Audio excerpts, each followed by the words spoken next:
Fluxo de caixa quer dizer movimento.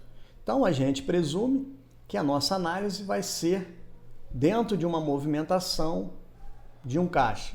Mas isso é uma situação antiga, né? Que quando se originou as relações comerciais e interpessoais, antigamente tudo era resolvido e guardado dentro do caixa, daí o nome caixa, né? E o fluxo mais na frente, as coisas foram evoluindo, né? E passaram-se a entender como é que funcionava a questão dos recebimentos e dos pagamentos. E aí se entendeu, né, de colocar isso por conta que se guardava num caixa, no nome de caixa. Hoje, né, a temática e a forma de pagamento é totalmente diferente, né? Nós temos hoje conta em banco, e isso é feito por transferência, pagamento de boleto, totalmente diferente daquilo que existia antigamente. Mas a questão da metodologia, do entendimento dessa situação, do que seria fluxo, do que seria movimento do caixa é importante, porque muitas das vezes isso vai ajudar, né, no desenvolvimento financeiro, seja da pessoa física, da pessoa jurídica, daquela pessoa que tem o pagamento, porque é necessário que a questão dos pagamentos, das contas a receber e das contas a pagar esteja organizado para que não haja conflito ou insuficiência de saldo para eventuais pagamentos que tenham que ocorrer. E a questão das datas também, elas são muito importantes, porque a gente precisa saber se os vencimentos das contas que nós temos para pagar, elas vão cair justamente nos períodos em que o caixa, que o banco, né, ou o setor lá tenha disponibilidade e aqueles valores para fazer o pagamento. Antes de continuar, gostaria que vocês dessem aquele like maroto no vídeo, se inscrevesse no canal para não perder nenhuma informação, nenhuma dica que a gente está dando aqui e também está incentivando o nosso trabalho.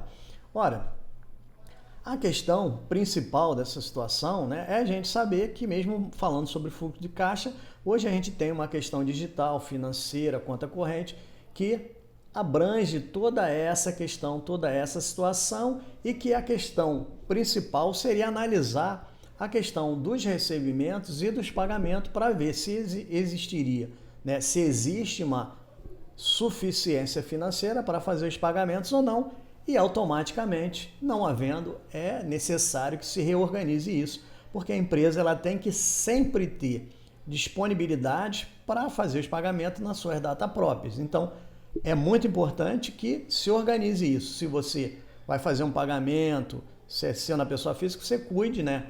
O que você está comprando, como você está pagando, quando você vai receber, se você tem esse valor, para depois não há problema. E na empresa não é diferente, só que na empresa isso tem uma proporção um tanto quanto maior. E também na questão do volume, né? Tanto de entrada de dinheiro quanto saída de dinheiro. Então vamos para a exemplificação para que a gente possa entender. Um caso onde a empresa tenha, ou o caixa lá, né, o setor de pagamento tenha 10 mil reais, já está certo, disponível para pagamento, e vai entrar agora de 5 mil reais no dia 20. E existe no dia 13 um pagamento para ser feito de 13 mil reais. Né? Vamos deixar 13 mil reais para deixar bem ilustrativo isso aqui. Né? Então, o que vai acontecer? Nós, no dia 13, só vamos ter 10 mil reais e somente no dia 20 entrar mais 5. Então, não vai haver pagamento, não tem dinheiro para pagar. Qual seria a solução? Ou renegociar esse pagamento para cair no dia 20, quando entraria os 5 mil, e aí a empresa, né, o setor de pagamento, a pessoa lá que estaria com a responsabilidade de fazer esse pagamento, teria suficiência para fazer o pagamento, e aí ainda sobraria 2 mil reais, né, para o restante dos outros eventuais pagamentos, mas isso é só para entender. Ou efetivamente a empresa iria pagar isso com multa e juros, e aí só iria pagar quando recebesse o outro valor. Então, a gente viu que num primeiro caso a empresa tinha um pagamento para fazer, mas não tinha, naquela data em que caiu o vencimento daquele pagamento, o dinheiro todo para poder fazer o pagamento, mas tinha o dinheiro que ia entrar um pouquinho mais na frente.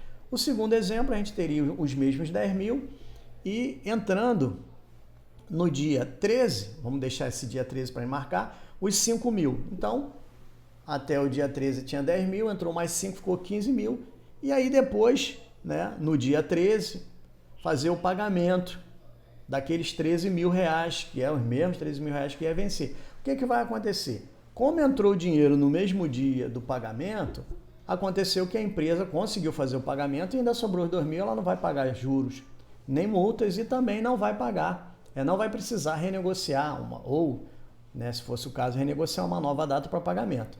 Então, o que a gente retira disso, extrai disso como importância? É que é importante que a gente, na hora que esteja criando aí, ou comprando, ou fazendo alguma situação que a gente tenha um pagamento para o futuro, que a gente organize de uma forma que esses pagamentos caiam todos eles quando a gente tiver provisão, tiver dinheiro para poder fazer o pagamento.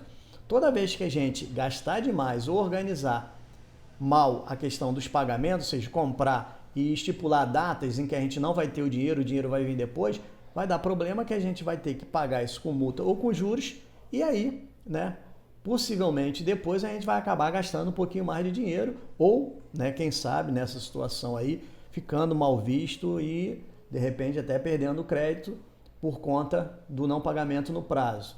Mas isso é simplesmente um conceito para vocês avaliar, e ver que é importante que a gente controle a quantidade de dinheiro que a gente tem e a quantidade de despesa ou de pagamentos que a gente tem para efetuar.